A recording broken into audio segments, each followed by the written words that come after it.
Hi, I'm Tina from Josh's Frogs Plant Department, and today we're going to talk about an issue that I get a lot of questions about, and that is, I got my plants, now what do I do?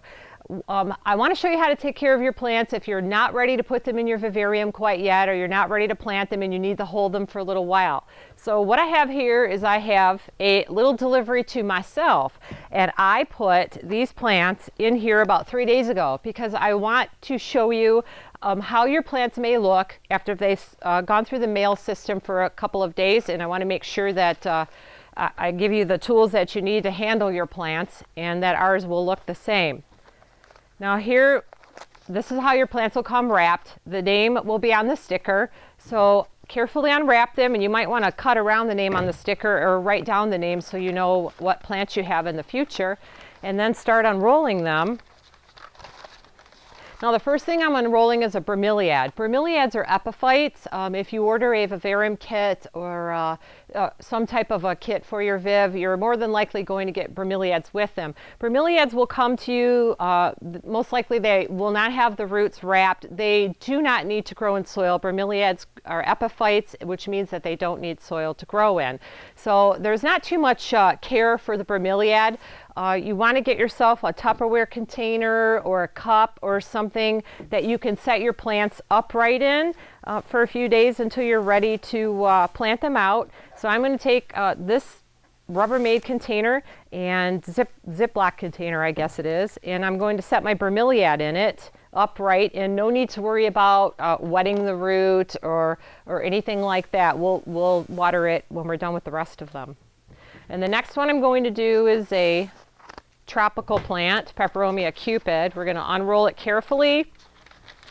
Now this is a tropical plant, and if you order a tropical plant or any other plant, with the exception of a bromeliad, this is more than likely what you're going to see when you unwrap it. You will see that there is no pot. The roots have been washed. There will still be some soil or sphagnum moss on the roots to keep them moist during shipment, and the outer root ball will be wrapped in wet newspaper. Now this plant's been wrapped up without light for 2 or 3 days. The root ball feels a little dry, so what you want to do is open it up just and take a quick peek to make sure that the root ball is not totally dried out. Now I'm looking at it and it looks like it is a little dry, so I'm going to close it back up, roll it back up, and I'm going to soak it a little bit. I'm going to take some water because I don't have access to a sink right here. I'm going to put a little water in a cup, in a bowl, anything you have in the kitchen, and I'm going to leave the paper on the root ball, and I'm going to set the plant down and let it start soaking up water. It'll float a little bit, that's okay. It won't unwrap, just let it sit there and soak the water. Now the next type of plant I'm opening up is a moss. And again, if you're ordering a kit for a vivarium or any other type of kit, more than likely you're going to get a moss too. Now mosses are a little more sensitive than the rest of the plants, tropicals, vines, bromeliads. So you might see, if you're going to see damage, you might see it on your moss. This is a peacock spike moss. It looks like it survived pretty well. You might see some dried out leaves or maybe a broken stem or two. Don't panic. The plants are a lot tougher than you think they are. Simply take the broken branch, leaf, or stem and cut it off. It's not going to hurt the plant.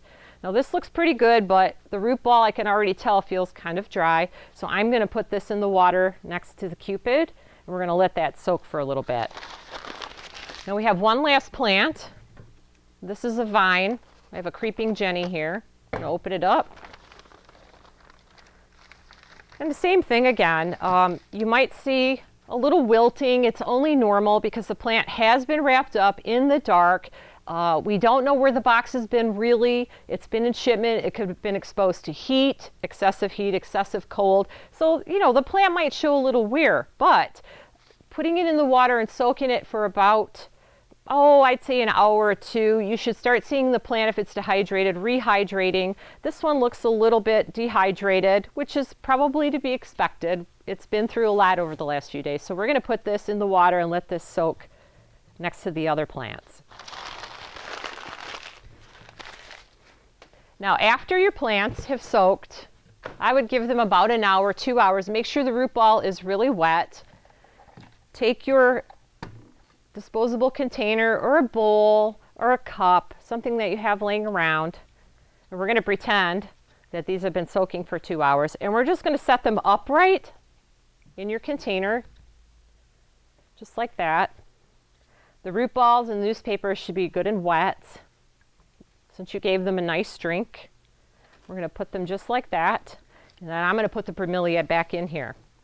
Now all these tropicals, vines, and mosses have been watered. We have not watered the bromeliad. Bromeliads do not soak in water. Bromeliads drink from the hole in the center. So when we set this up right, we're going to fill up the bromeliad with water, fill the hole all the way up.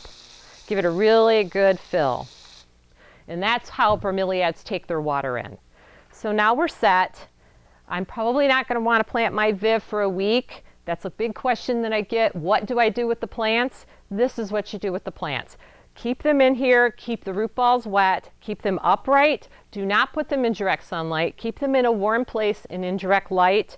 The plants and the foliage will rehydrate. They'll be perfectly fine in here for probably up to 5 to 7 days. After that, I would think about really putting them in some type of substrate. So that's where you can keep your plants, and that's what keep them alive until you're ready to plant them in your Viv.